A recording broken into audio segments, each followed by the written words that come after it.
So this video is going to be about negative incentives in insurance pricing and risk management, and given that I am not an actuary, nor do I have extensive education in risk management, I may use some incorrect vocab, but the concept is still nonetheless correct.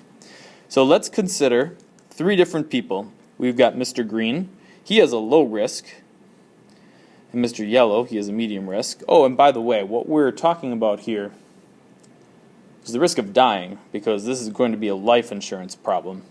It's funny how life insurance is really about death insurance. But obviously they're not going to say that. Anyway, so let's say the low-risk person, healthy, has a 0.005% chance of dying, or 0.005 probability of dying in the next year.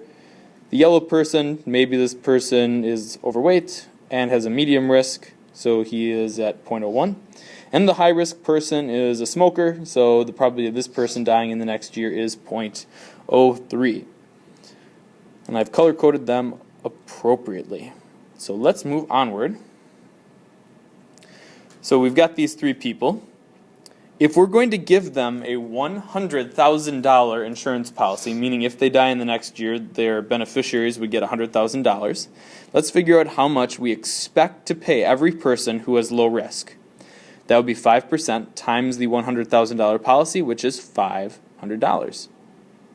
The expected value for the medium risk is twice as likely. He is twice as likely to die as the low risk, so that means his expected payout is $1,000.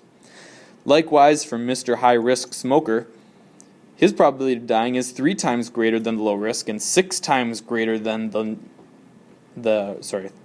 3 times greater than the medium risk and 6 times greater than the low risk. So his expected payout would be, or his expected payouts, yes, would be $3,000 because he has a 3% chance of passing away. So what we need to do is figure out a method to assign payments for these three groups.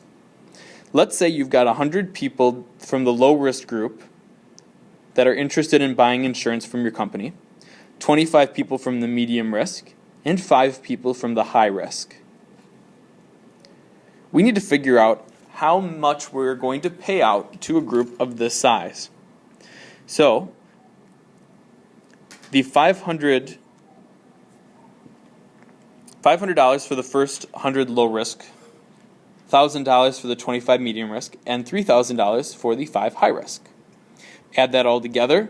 If we insure these 130 people, we're going to need to be ready to pay $90,000. It may be more, it may be less, but it's centered around $90,000. So our total risk is $90,000 for 130 people. Now, how do we assign this $90,000 in premiums? Because we're going to need to make $90,000, and it's going to have to come from these 130 people. So we can divide it equally, where every person pays the same amount into that risk pool.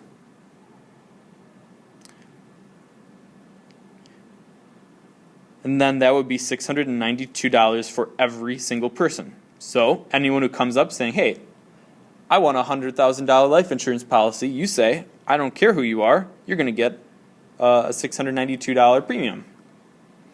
Now, if we were to weight it where everyone got a different price by their risk, every person is responsible for their expected value. That would be pooling the data, or rather breaking it down by their risk. So $500 for the low risk, $1,000 for medium risk, and $3,000 for the high risk. Now, which one of these is fair is one question. I want you to think about that for a second and pause your video.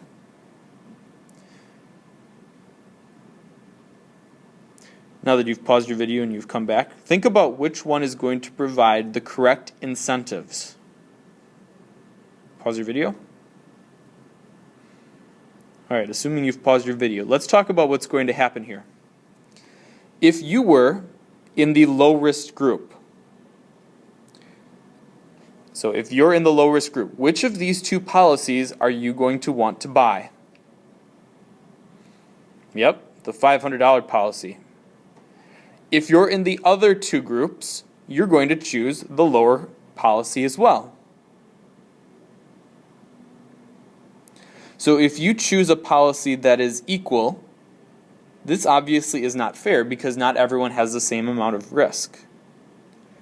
So if you pick the equal plan, you are going to get 692 times 25 times 30. So for the equal group, let's open up a new page quick.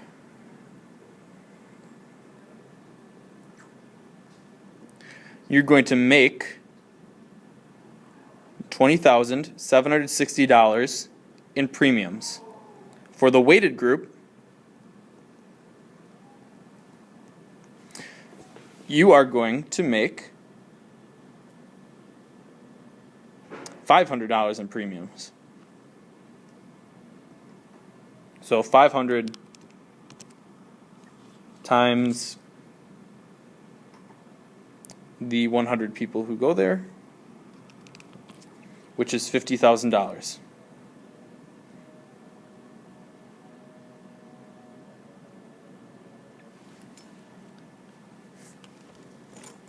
Now, how much do you expect to pay if you're in the equal group? Well, the equal group insures 25 people of medium risk and 5 people of high risk. So we're going to make that much money, but we're going to have to expect to spend 25 times 1,000 plus 5 times 3,000. So if you chose the first group,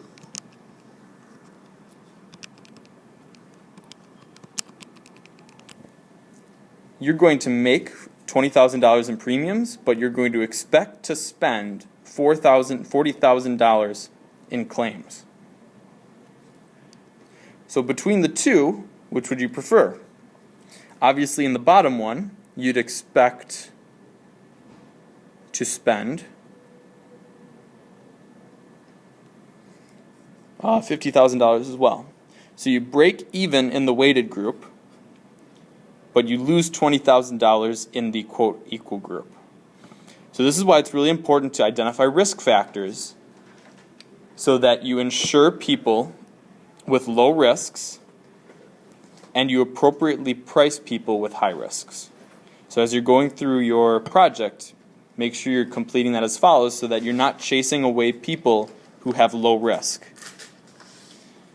If this video was confusing at all, please let me know and we can talk through some of these ideas. Have a great life.